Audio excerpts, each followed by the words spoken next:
ግብር ኩራት ነው ክብር ስንከፍል ግብር። ጤና ይስጥልን እንደምን ቆያችሁ? ስሜ ሙሉጌታ ጌቱ ይባላል። በገቢዎች ሚኒስቴር መካከለኛ ቁጥር 1 ቅርንጫፍ ጽሕፈት ቤት የታክስ ተፋዎች ባለሙያ ነኝ። ዛሬ ይዤላችሁ የቀረብኩት ስለ ኤክሳይዝ ታክስ አጭር መረጃ ነው ማለት ነው። ስለዚህ ኤክሳይዝ ታክስ ምንድነው? ለምን ይጣላል? ባህሪያቱስ ምንድነው? እንዲሁም ስሌቱን ለመስራት ቤዙን የምናደርገው ወይም ደግሞ መሰረት የምናደርገው ምንድነውና ፐርሰንቱስ ምን አይነት የሚለውን አብረን እናያለን ማለት ነው። እስከ መጨረሻ እንድትከታተሉኝ። ስለዚህ ከትርጉሙ ስንነሳ ኤክሳይዝ ታክስ ምንድነው ብለን ስናይ ኤክሳይዝ ታክስ ማለት በሀገር ውስጥ የተመረጡ ወይም ደግሞ ከውጭ ሀገር ወደ ኢትዮጵያ ከሚገቡ የተመረጡ እቃዎች ወይም ደግሞ አገልግሎቶች ላይ የሚጣል ቀጥተኛ ያልሆነ የታክስ አይነት ነው ማለት ነው። ይህ ምንድነው? የኤክሳይዝ ታክስ ትርጉም ነው ማለት ነው።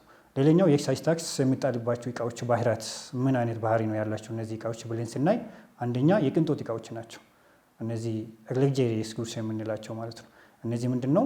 መሰረታዊ ያልሆኑና ቁጠባን የማያበረታቱ ስለሆኑ እነዚህ ላይም ኤክሳይዝ ታክስ ይሰበሰባል ማለት ነው። ሌላኛው ጉዳት የማስከትሉ ሃዛርደስ ጉድስ የምንለው ማለት ነው። እነዚህ ላይም ላይክ ሲጃራና አልኮል ብንወስድ እነዚህ ምንድነው? ጉዳት ያደርሳሉ ማለት ነው። እዚህ ላይም ኤክሳይዝ ታክስ ይሰበሰባል ማለት ነው። ሌላኛው ያው ዋጋ በጨመረ ቁጥር እምብዛው ፍጆታቸውም አይቀንሱ። ለምሳሌ እንደ ጨውና ስኳር ብንወስድ እነዚህ ዋጋ በጨመረ ቁጥር ብዙም ፍጆታቸውም አይቀንስም ማለት ነው። እነዚህ ላይም ኤክሳይዝ ታክስ ይሰበሰባል ማለት ነው። ስለዚህ ቶታሊ ኤክሳይዝ ታክስ እነዚህም ሶስቱም ላይ መሰረት በማድረግ ይሰበሰባል ማለት ነው። ሌላኛው ኤክሳይዝ ታክስ ለመጣል ለምን አስፈለገ? አስፈላጊነቱ ምንድን ነው? ለምን መሰብሰብ አስፈለገ ኤክሳይዝ ታክስ ብለን ስናይ ዋነኛው ዓላማው ምንድነው? ገቢ ለመሰብሰብ ነው። መንግስት የማወጣውን ወጪ ለመሸፈን ገቢ ለመሰብሰብ ኤክሳይዝ ታክስ ይጣላል ማለት ነው። ሌላኛው አካባቢን ለመጠበቅ ኢንቫይሮንመንታል ፕሮቴክሽን ማለት ነው። አካባቢን ለመጠበቅ ማለት ነው። እነዚህ አካባቢን ለመጠበቅ ኤክሳይዝ ታክስ ይጣላል። ለምሳሌ እነ ፕላስቲክና ነዳጅ ብንወስድ እነዚህ አካባቢን ይበክላሉ። ስለዚህ እነዚህ አጠቃቀማቸው የምንጠቀም ህብረተሰቡ እንዳይጠቀም ለመቀነስ ኤክሳይዝ ታክስ ይጣልበታል ማለት ነው። ሌላኛው የህብረተሰቡን ጤና ለመጠበቅ እነዚህ ኤክሳይዝ ታክስ ህብረተሰብ ውስጥ ገብቶ ህብረተሰቡን እንዳይጎዱ የህብረተሰቡን ጤና ለመጠበቅ ኤክሳይዝ ታክስ ይጣላል ማለት ነው። ለምሳሌ አልኮልና ሲጃራ ብንወስድ እነዚህ ሞር ህብረተሰቡ ከተጠቀመ የህብረተሰቡ ጤና ላይ ጉዳት ያደርሳሉ ማለት ነው። እነዚህን ለመቆጣጠር ኤክሳይዝ ታክስ ይጣላል ማለት ነው። ሌላኛው ሀብትን ለማደላደል ኤክሳይዝ ታክስ ይጣላል ማለት ነው። ለምሳሌ መንግስት መሰረተ ልማቶች ለመስራት ከነዚህ ገቢ በመሰብሰብ መሰረተ ልማቶችን ይሰራል ማለት ነው። መሰረተ ልማት ስንል ደግሞ ምንድነው? እንደ መንገድ፣ ውሃና መብራት ብንወስድ ከነዚህ የተሰበሰቡ ገቢዎች ይሰራሉ ማለት ነው። እነዚህ የልማት ስራዎች ማለት ነው። ሌላኛው ኤክሳይዝ ታክስ ስሌት መሰረቱ ምንድነው? ኤክሳይዝ ታክስ ስሌት መሰረት ምን ቤዝ አድርገን ነው ኤክሳይዝ ታክስ የምንሰላው ማለት ነው። ምን አድርገን ነው የምንለው ነው። ስለዚህ እዚህ ላይ ሁለት አካፍለን ማየት እንችላለን። እነሱ ምን ናቸው? ከውጭ ሀገር ወደ ኢትዮጵያ ሲገባና ኢትዮጵያ ውስጥ ሲመረት በሁለት አካፍለን ማየት እንችላለን ማለት ነው። ስለዚህ ከውጭ ሀገር ወደ ኢትዮጵያ ሲገባ ቤዝ የምናደርገው ምንድነው?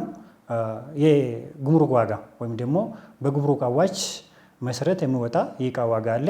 ከዛ ከስተም ዱቲ ወይም ደግሞ የጉምሩክ ቀረጥ የሚባለው አለ።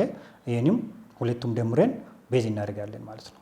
ኤክሳይዝ ታክስ ከውጭ ሀገር ወደ ኢትዮጵያ ከሚገቡ እቃዎች ላይ ማለት ነው። ስለዚህ ኤክሳይዝ ታክስ ለመስራት በቀላሉ ምን እናደርጋለን ማለት ነው። ፎርሙላውን ስናስቀምጥ ኤክሳይዝ ታክስ ፔያብል ኢዝ ኢኳልስ ቱ ሲአይኤፍ ያለ ወይም ደግሞ ኮስት ኢንሹራንስ እንደ ፍራይት የምንለው ማለት ነው። ወይም ደግሞ የእቃ ዋጋ ፕላስ ከስተም ዱቲ ያለ ጉምሩክ ቀረጥ የምንለው ማለት ነው ታይምስ የኤክሳይዝ ሬት ማለት ነው። ስለዚህ ፎርወርድ ካልኩሌሽን ነው። ቀጥተኛ ስለሆነ እንደዚህ ካልኩሌሽኑ ወይም ደግሞ ፎርሙላውን በዚህ መልክ ማስቀመጥ እንችላለን ማለት ነው።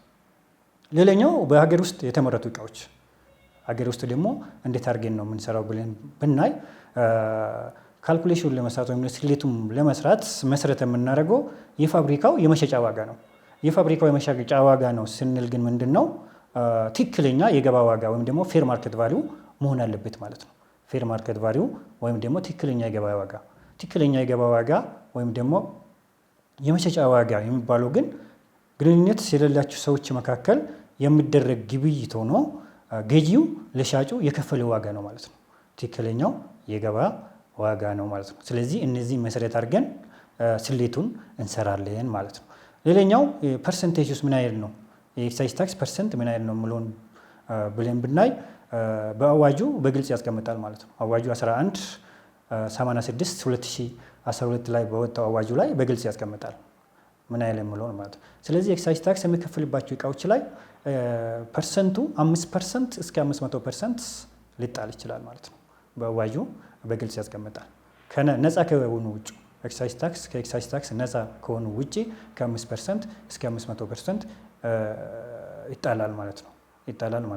ለምሳሌ ይህን 500% የተባለው ስፔሻሊ ኦልድ ቫይክልስ ወይም ደግሞ ያገለገሉ መኪናዎች ላይ እስከ 500% ይጣላል። ለምሳሌ 7 ዓመትና ከዛ በላይ ያገለገለ መኪና ከሆነ ዳይሬክትሊ 500% ኤክሳይዝ ታክስ ይጣልበታል ማለት ነው።